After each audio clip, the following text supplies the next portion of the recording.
Okay. So, why you do techniques is in watercolor, there's things you can do with watercolor, and in other words, there's some good things about watercolor and some limitations. A lot of people don't like watercolor is because it's not controlled. You can't control it. A lot of people like that because they do like not having control. So it kind of depends. But watercolor is probably the most, I'd say, spontaneous type of media because, you know, it's like, first of all, water, you know, water and paint together does different things. So, like, you know, if you put water and paint together and you put it on paper, then it might spread, and you might not want that effect. But if you do want that effect, then that's a good thing. Okay, so it kind of depends on what you're doing that, you know, that you use different things. Okay. So wet on wet means exactly that. It means that you're going to have wet watercolor on your paper, and you're going to put wet watercolor over it to allow it to just kind of blend and mingle. Okay, so that is going to create what's called color bleed. Color bleed is when one color kind of bleeds in another. Like I said, that's something that you might want, or that might be something that's an accident that has happened and you're not really happy about. It kind of depends. But you have to be able to, you know, make something happen consciously. In other words, you can actually plan it to happen rather than letting it happen by accident. Okay, so wet on wet is a technique where you add wet watercolor to wet watercolor. The other thing you have to be careful about is the blending of a color.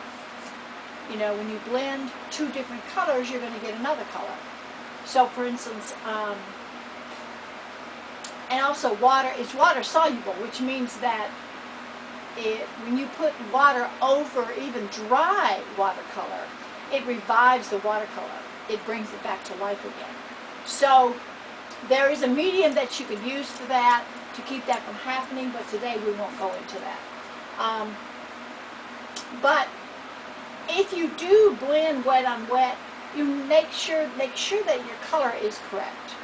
In other words, you don't want to blend complementary colors together because you're going to create brown. Unless you want to create brown. If you want to create brown, then that's the way to do it. But you just have to know what colors go together to make another color. For instance, yellow and violet will make brown. Green and red will make brown. Blue and orange will make brown. Okay? So, okay, now I'm just saying you just have to be careful when you blend the colors.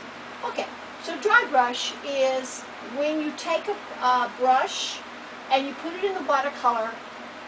You might put a little bit of water in your watercolor palette, but for the most part, you're going to have a very dry brush so that when you do put your brush on your paper, it creates a texture.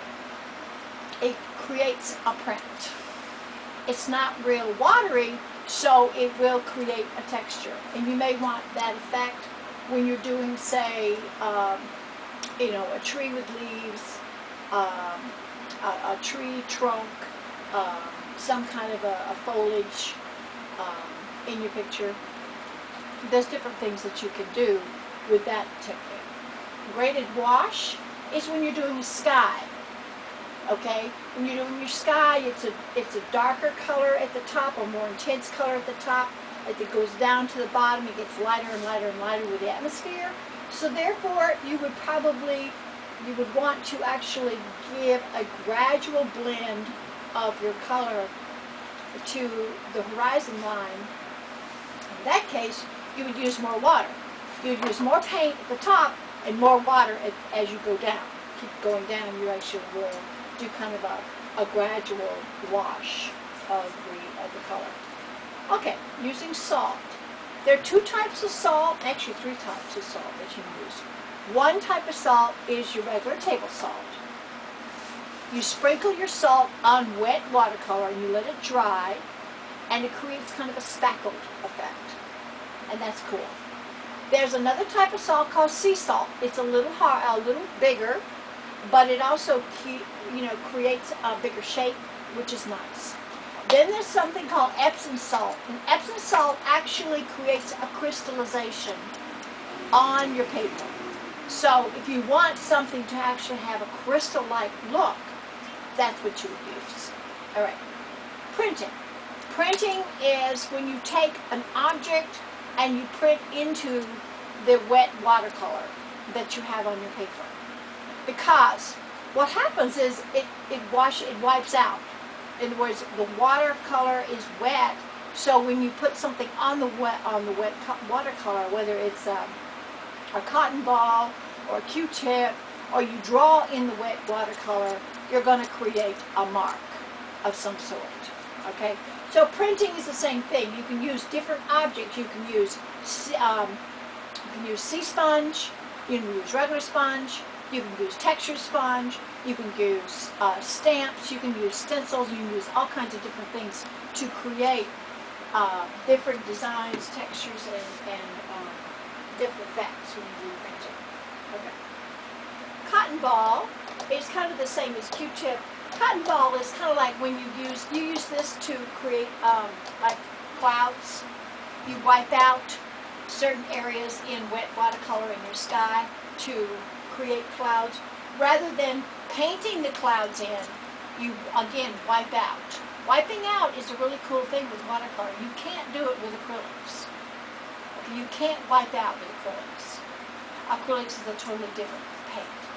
All right, Q-tip's the same thing. If you want like a particular shape, an actual shape, then you would use Q-tips. Also, I didn't put that here, but using a sharp tool, the end of a brush, a pen that doesn't have any ink, something that actually will create a mark on watercolor while it's wet is also something you can do as a technique. Oil pastel resist. Resist just means that when you put the watercolor over the thing that you have painted on, like for instance, I used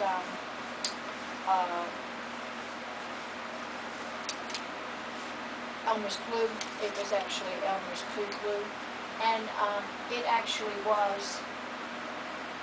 I just drew onto the paper, then I put watercolor over it, and then this actually peels off, which is what you would use here. And it peels off, and when you peel off the glue actually, you will create kind of a white mark. So if you wanted to mask out a house or mask out a sailboat, in other words, you wanted to paint the ocean, but you wanted to leave that one little sailboat totally white, right? So then you would mask it out. That's called masking. Now you can mask with masking tape. You can mask with crayon. You can mask with stickers. I got stickers is like these little things that you stick on things and you peel them off. You can actually, if you want an actual shape, you can use stickers. You can also mask with, this is actually masking fluid. And this is kind of expensive. So if you don't necessarily need this, you don't use it because you can use different things, other things. But if you want to make a really fine line, this is what you want, because you can actually take a really fine tip brush and draw onto, say for instance, you've created, I don't know, like something that you want to keep white. Oh, and the other thing is, it's important to keep a lot of white in watercolor paintings. If you see watercolor paintings, it looks like, oh my goodness, he didn't paint that area, but that person did that on purpose. It's an important thing to have some white in watercolor paintings because it really brings a lot of light into the painting. So you don't color the whole entire thing. You leave some white. Okay. That's why I use masking stuff.